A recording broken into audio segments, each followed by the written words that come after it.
Welcome back to Hannity. As we witness the rise of radical Islam all across the globe and thousands of innocent non-Muslims are being terrorized for their faith, I can't help but wonder, where are the Muslim leaders? Now, since September 11, 2001, radical Islamists have attacked all the places that you see there highlighted on the map on your screen, including, let's see, New York, Madrid, Moscow, London, Washington, D.C.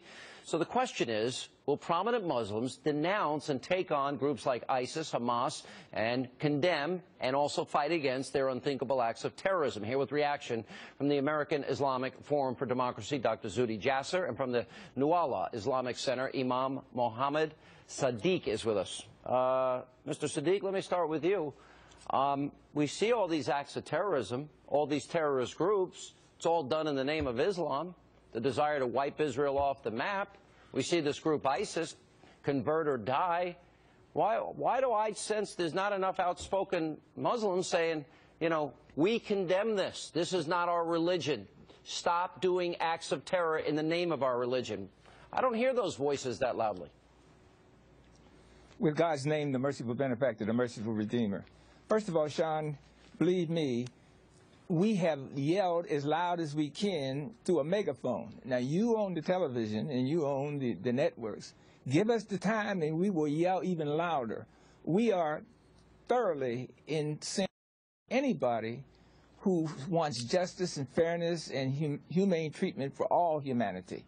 We are working with the Catholics. We're working with the Jewish people. We're working with the Christian people. We're working around the world.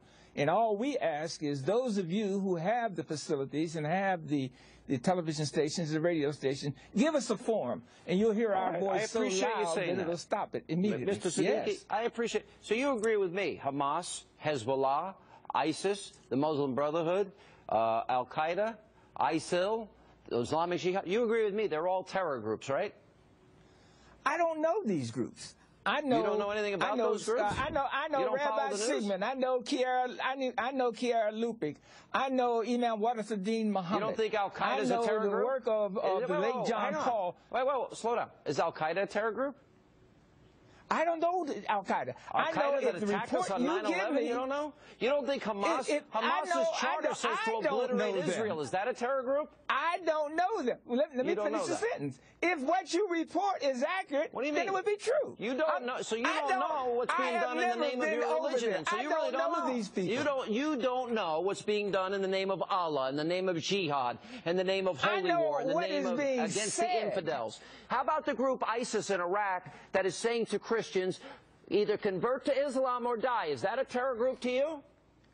If they're saying that, you're doggone right there. If they're saying that. All right, Dr. Jasser, I'm a little surprised that the good imam here doesn't seem to know about these groups that I in the news every day. I don't know personally, I think basically, Imam, you've had your piece, and let me, with all due respect, I see you condemning the act of violence, but this is our problem in our community. We need a 12-step program for the denial of dealing with the ideology. It's not just violence. We always want to blame others that we're some victims, and yet I'll tell you, Sean, even in my own mosque here in Arizona, they talked about me being the problem, Fox News being the problem, and didn't talk about ISIS, Hamas, and we always want to blame the other. This is why America sees Muslims as silent, because we're not dealing with the drug. The gateway drug of ISIS is not their violence. It's the Islamic State. The fact that they want to implement a supremacist doctrine that we need to reform. And Imam Siddiqui, you need to be more forward on political Islam and the Sharia state being the pathology that's creating these monsters. Imam, let me ask you this question. Mr. Siddiqui,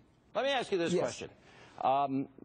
Do you believe Sharia law as implemented in, say, Saudi Arabia, that women can't drive, women can't be seen in public without men they're related to, women that need, in some countries, 4 male eyewitnesses for rape, does Sharia law bother you?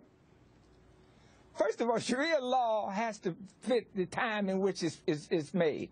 So I'm not in Saudi Arabia, but it would bother me if I was over there. It would, but I'm trying to say, don't give Islam. Please don't give that to Islam. That's a bunch of political people over in Saudi Arabia who won't let them die. It has nothing to do with Islam. All right, I'm going to give you those apologetics. And Mom, I'm going to give you a homework assignment. What I suggest you do is when you go home tonight, I would urge you to look up Hamas, Hezbollah, Muslim Brotherhood, Islamic Jihad.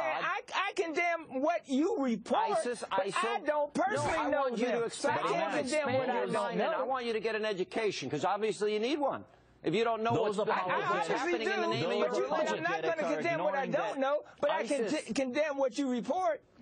ISIS killed a number of imams in northern Iraq. Hamas has killed its spokesman last week who didn't say the right thing and now is calling for terror attacks in Israel. So the bottom line is that you have to realize our imams, our leadership are the problem. They're not expressing that we have an ideological problem, and political Islam and Muslims who believe in liberty and reform are the solution, and you're abrogating your responsibility. I want you to learn about these groups and read about them when you go home, and come back on my show this week, and then tell me. I know what the Quran says. Tell me if you think these are. The Bible and the Torah. Then you tell this audience if you think that your religion is being hijacked by radical murderers that want this worldwide caliphate of convert or die. We condemn all murder. We condemn all radicals who use murder. Apologetics about the Islamic State is the problem. We need to counter those ideas, not violence only. That's one tip of the iceberg. Thank you.